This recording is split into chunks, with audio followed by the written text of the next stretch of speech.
Salam radiasi untuk kita semua.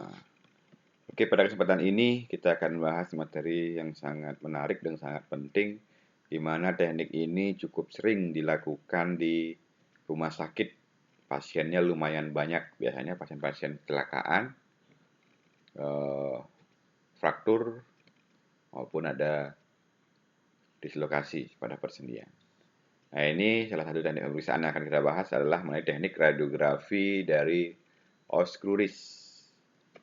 Nah, yang akan kita bahas adalah pengertian, anatomi, positioning, indikasi, dan tentunya radiografinya juga. Baiklah, kita langsung saja untuk mempersingkat waktu. Yang pertama adalah pengertian dari teknik radiografi cruris ini adalah ilmu yang mempelajari tata cara atau prosedur pemeriksaan tulang tungkai bawah, tibia, dan fibula dengan menggunakan sinar X untuk menegakkan diagnosa. Jadi tulang cruris itu terdiri dari tulang tibia dan fibula. Ada dua tulang di situ, yaitu tulang tibia dan fibula. Kita lanjutkan. Ini anatomi cruris. Terdiri dari dua buah tulang, yaitu tibia dan fibula. Tulang tibia ini merupakan salah satu tulang terbesar tubuh, merupakan penyangga tubuh bagian bawah.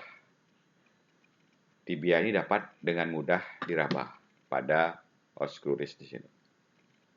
Terdiri atas 3 bagian, yaitu bodi dan 2 ekstremitas. Kemudian bagian proksimal membentuk articulus dengan femur distal. Bagian distal membentuk articulus dengan talus. Jadi adanya persendian di sini.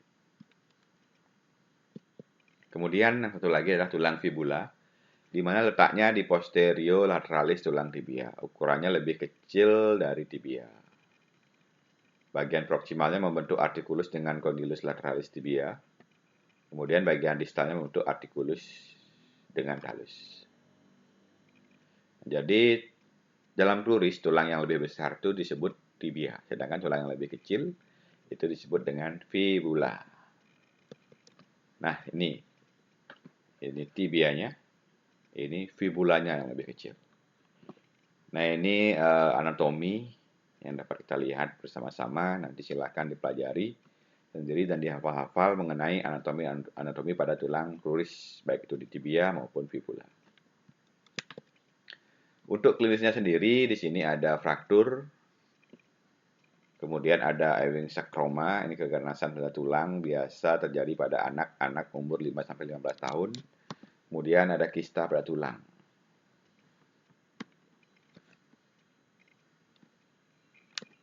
Untuk persiapannya sendiri, persiapan pasien tidak ada persiapan khusus, hanya melepaskan benda logam atau radiopak dari objek yang akan diperiksa.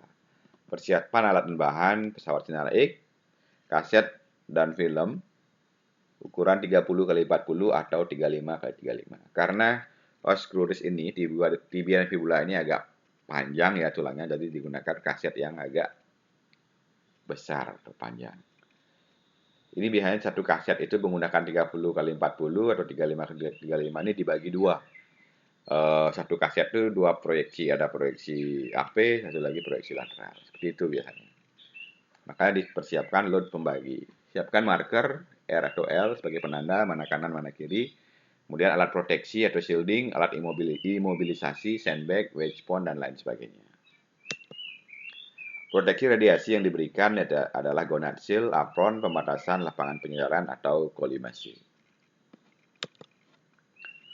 Nah, proyeksi radiografi cruris menurut Bun Rangel yang rutinnya adalah proyeksi AP dan lateral. Sedangkan menurut Merrill, proyeksi AP ada AP oblik, medial atau lateral rotasi, dan proyeksi lateral. Kita akan bahas semua proyeksi ini pada teknik radiografi pada slide selanjutnya. Yang pertama adalah os cruris proyeksi AP, posisi pasiennya pasien supine di atas meja pemeriksaan. Posisi objeknya atur os cruris true AP di atas kaset horizontal 30x40 cm. Fleksikan kaki yang tidak difoto agar pasien lebih nyaman. Untuk pasien dewasa dapat digunakan kaset 35x35 cm dengan posisi objek diagonal dari ujung tepi ke ujung kaset sehingga diperoleh gambaran kedua join. Kemudian CR-nya vertikal tegak lurus, CP-nya pada pertengahan os cruris, kriteria gambar Tampak gambaran AP os cruris, os tibia, dan os fibulanya.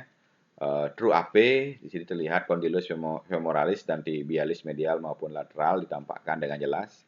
Dengan intercondylar eminent ditampakkan tepat di pertengahan kedua condylus. Nah, seperti ini proyeksinya. Jika kita lihat, nah ini kaset dibagi dua. AP ya, arah sinar vertikal tegak lurus, CP-nya pada pertengahan dari os cruris ini sendiri. Kakinya ditekuk dan tidak diperiksa.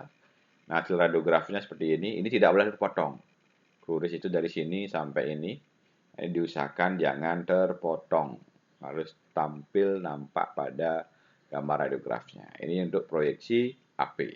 Pastikan posisi objeknya ini true AP, seperti itu.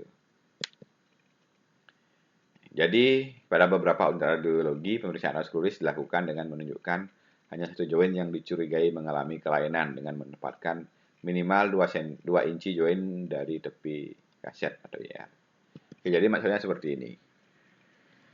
Ketika ini os crurisnya terlalu panjang, tidak tercakup pada kaset, misalnya crurisnya panjang, jadinya kita hanya bisa menampakkan satu sisi, baik itu sisi yang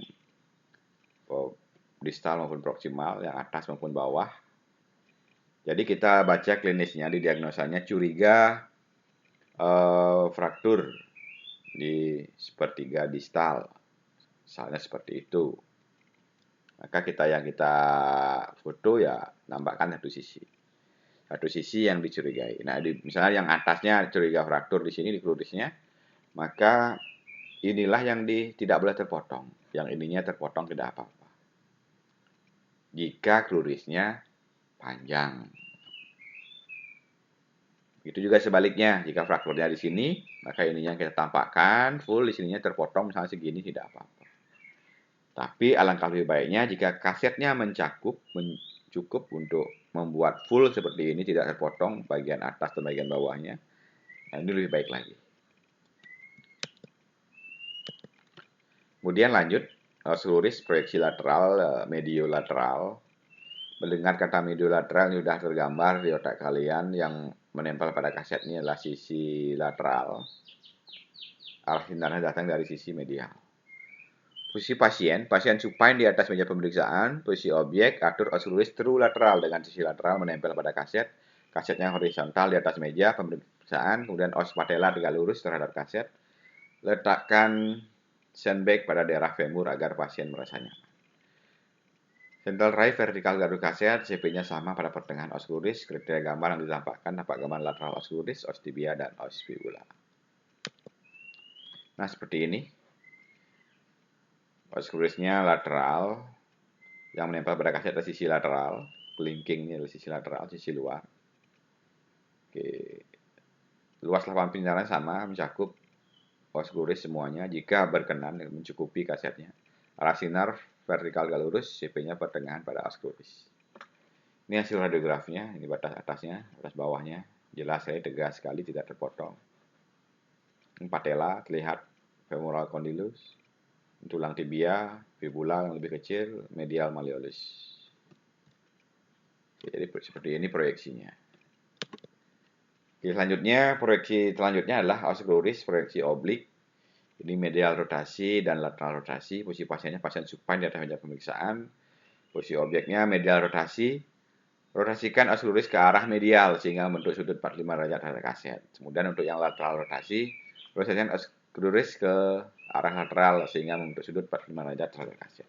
Tinggal rotasinya saja dibedakan ke medial maupun ke lateral rotasi. Kaset horizontal dalam meja pemeriksaan, CR-nya vertikal atau tegak lurus kaset. CP-nya pada pertengahan os cruris. Kriteria gambar yang ditampakkan dapat gambaran AP oblik os cruris, os tibia, dan os fibula. Nah, seperti ini. Ini namanya medial rotasi, ini namanya lateral rotasi. Ini membentuk sudut 45 derajat. Oke. Ini membentuk sudut 45 derajat. Oke.